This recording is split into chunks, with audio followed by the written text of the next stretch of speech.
Ellen, Sila lumenumente elvo, uma estrela brilha sobre a hora do nosso encontro, meus amigos. Estamos de volta para mais um vídeo natalino. Tô falando um pouquinho mais baixo do que de costume, porque a Laura, minha nenezinha de 1 ano e meio, acabou de pegar no sono pro cochilo da tarde dela. Então não reparem se eu estiver falando meio baixinho. O nosso tema de hoje parece um negócio completamente simples, mas na verdade é uma mega complicação. E mostra mais uma vez como é difícil a gente usar os evangelhos como fontes históricas de maneira simples, sem uma análise mais apurada.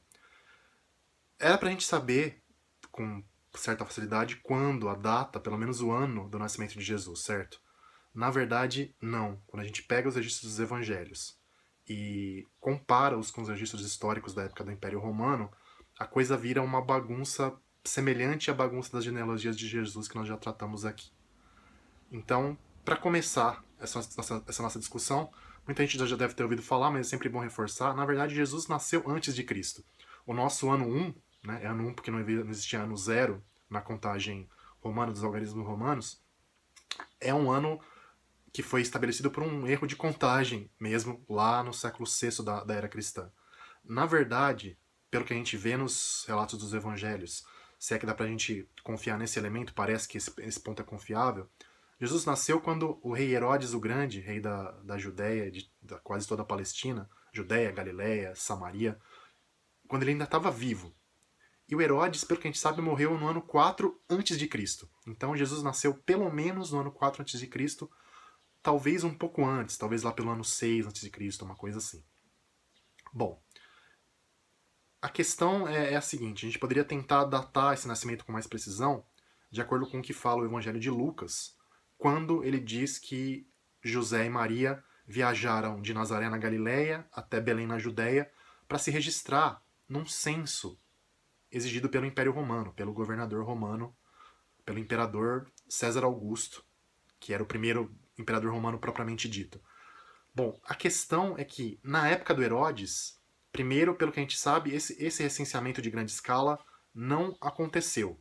Tá? Ele não se deu enquanto Herodes ainda estava vivo, por um motivo simples. Herodes era o governante, entre aspas, independente, embora ele fosse palmado dos romanos, mas ele era o governante independente de quase toda a Palestina. Então, um censo romano não corresponderia ao que deve ser feito no território do Herodes, que era um cara independente e não precisava seguir esse tipo de orientação por parte dos romanos. E, de novo, não tem registro independente de que isso tenha acontecido. A gente tem outro problema também nessa história, que o evangelista Lucas, que de novo é o cara que fala desse recenseamento, diz que isso aconteceu na época em que Quirino era governador da Síria, né? Que era uma grande área que englobava inclusive a Palestina na época do governo romano.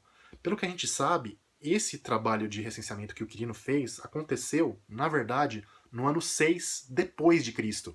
Ou seja, pelo nosso cálculo, se Jesus nasceu pelo menos em 4 antes de Cristo, cerca de quando os meninos de Jesus já tinham uns 10 anos de idade, mais ou menos. Então, mais uma coisa que não bate muito bem, que não funciona muito bem. E de novo, se a família de Jesus morava na Galileia, como diz Lucas, nessa época a Galileia ainda era um território semi-independente ou independente, porque estava sendo governado por um dos filhos do Herodes, que era o Herodes Antipas.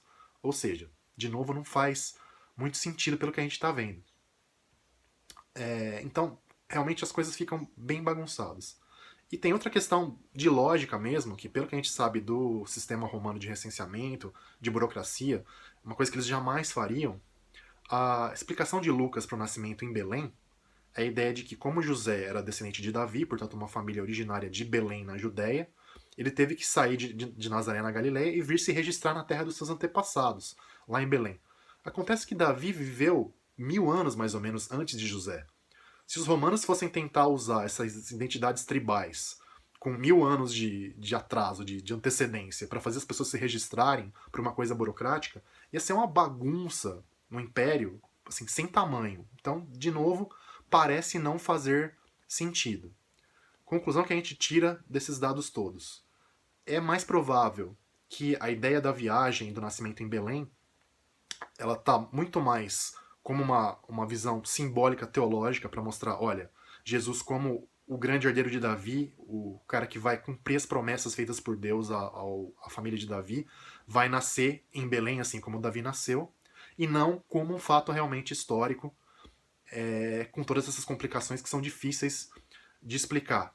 Então, hoje, pensando do ponto de vista puramente histórico, é mais provável que Jesus tenha nascido em Nazaré mesmo e passado a maior parte da sua vida lá em Nazaré.